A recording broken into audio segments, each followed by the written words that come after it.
Good evening, everyone.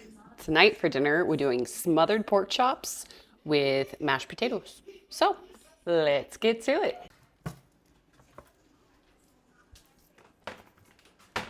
First thing I like to do is prep everything. So we're going to get this onion sliced up and our green peppers.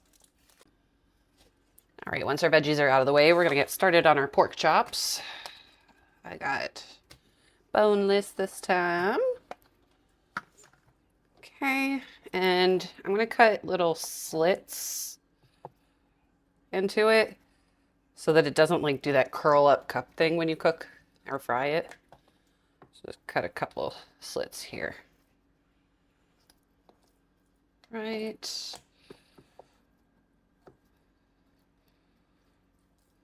And do some here on the fat parts. Okay. Then we'll get it seasoned up. I'm making it super simple tonight. I'm just going to use some Slap Ya Mama.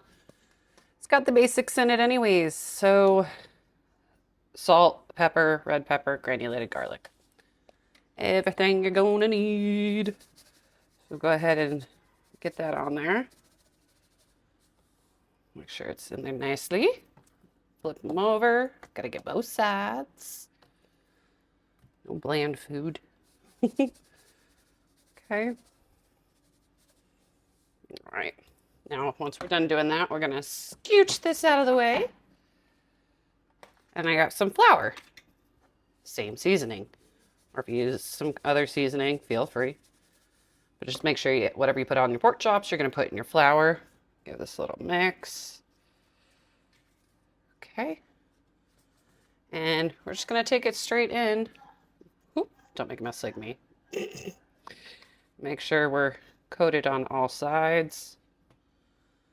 And then set it to the side till we're ready to fry it. All right, so go ahead and get your pan, heat up some oil. We're going to be frying. I got my tall-sided one. And once the oil's hot, go ahead and add in our pork chops. And we'll fry for about 4 to 5 minutes aside. I may have to do this in batches, so let's see. I can squeeze this last one in. I can squeeze it in. We're squeezing it in. All right. Once our pork chops are all fried up, go ahead and evacuate them from the dance floor. And then we'll go ahead and get rid of most of this oil. All right, I did leave a little bit of oil in there, and now we're going to go ahead and put our veggies in. And like I've said before, if you watch some of my videos, we're going to let the power of the onion unstick all the bits off the bottom. So we're just going to cook this down till they're nice and soft. Friendly mid-tutorial reminder to take your freezer meat out for dinner tomorrow. Tomorrow, we're going to make steak and baked potatoes because I went to Costco and did the steak hack because I had run out. So it was already there. Don't say I didn't warn you. All right, veggies are just about done. We're going to add in some garlic. Give that a nice little stir till fragrant. All right, now we're going to make a mini roux, a little roux. So you either use butter or oil. There's already a little bit of oil in here. I'm going to add my last tablespoon of butter from here. Melt this down. Come on. And once our butter's melted down, we'll add in the flour. All right, butter's all melted down. Got about a 1/4 cup of flour. I don't know if I'm going to use it all, but I'm going to sprinkle it in here, or about half of it.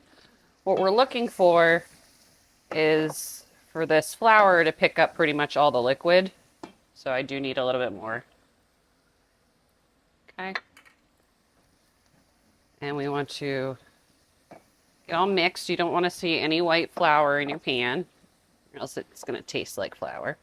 All right, so see how it's kind of clumped together like that now? All right, now we're going to add in our chicken stock. Fun fact, if you don't know, 1 box of chicken stock or chicken broth is 4 cups per box. So we're just going to slowly start to add this in. Mix it. Mix, mix, mix. All right. So add about, sorry, but didn't mean to hit you. Add about a cup at a time. So it's nice and mixed together. Okay, gonna add some more.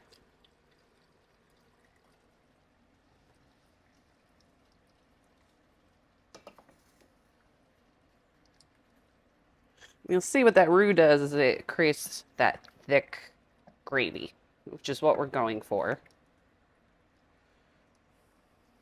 And it's gonna be thin at first till it starts really cooking through. So don't be afraid if it looks a little watery, even after you're done doing this slowly and putting it in. All right, I'm just gonna add the rest of the box. Okay, there we go. Make sure everything's mixed in there.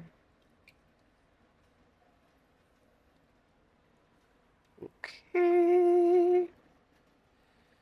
Now, last little bit, wash your sister sauce. I don't know whoever said that originally, but I can't unsay it, so some dashes in there. And then our last ingredient, grab it out of the fridge.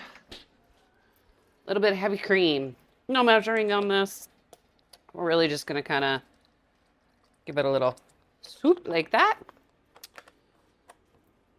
And give it a stir. Make sure everything's all merry and happy together. All right, once we've done that, we're gonna go ahead and put our pork chops back in. So this can all cook together.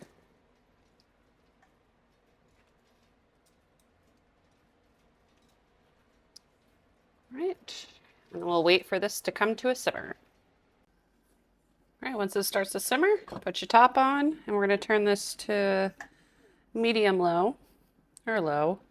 And we'll let this go for about 15 to 20 minutes till everything's really thickened up.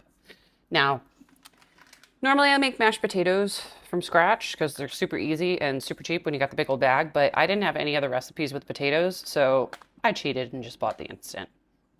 It is what it is. So I'm just gonna cook this to package directions. All right, mamas, as we plate up dinner tonight, just remember that you have done enough for tonight. Good night.